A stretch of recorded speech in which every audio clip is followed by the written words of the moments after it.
Today, let's talk about how the board made the decision to choose Connor's number 25 film as the magazine's final cover, while Walter had to tread carefully beside it, awkwardly claiming the film was still urgent processing.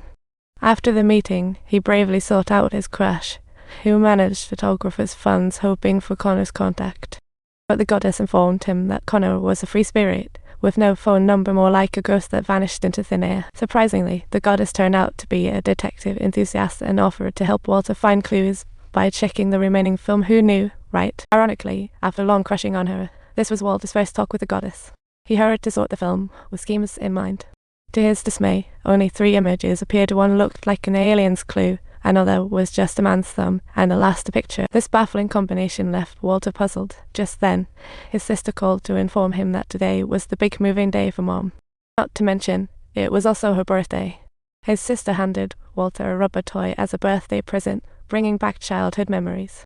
At that moment, his sister stumbled upon a giant travel bag, which Walter had bought after their father passed away for a trip to China, but life got in the way, and inside, the travel diary was still blank, mirroring his life status now. Soon after, Mom brought out a photo of Walter with his father, seemingly opening the door to memories. Back then, Walter had a wild hairdo and was the town skateboarding champ legend. Now he's amazed at his own ordinariness. While he was lost in thought, a colleague messaged him saying they found a clue. The name of a ship was reflected on the surface of the water in that third photo. Excited, he shared the photo with the goddess, but she was busy picking up his son from school.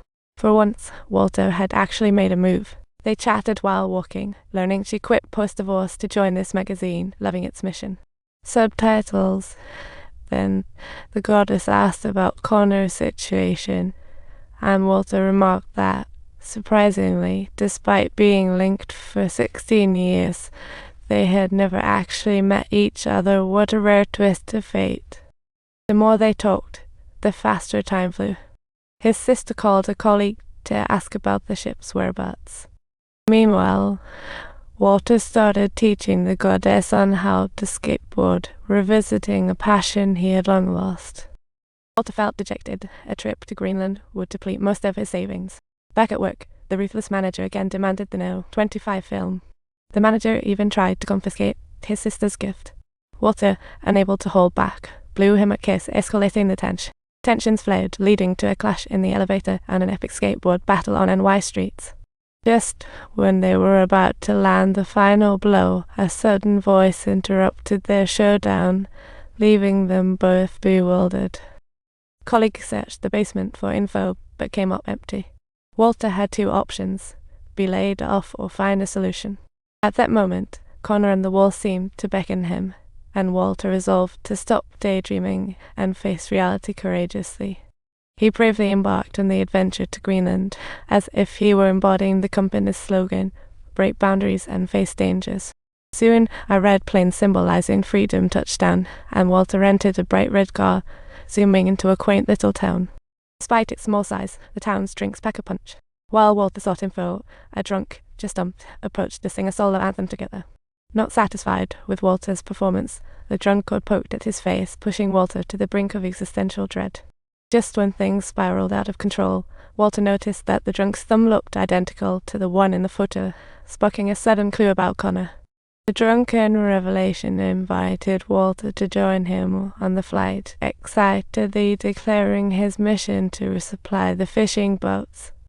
After downing a boot of beer, the drunkard struggled up, sharing cheeky secrets with a dog outside. Off-screen, aren't we all just chasing life?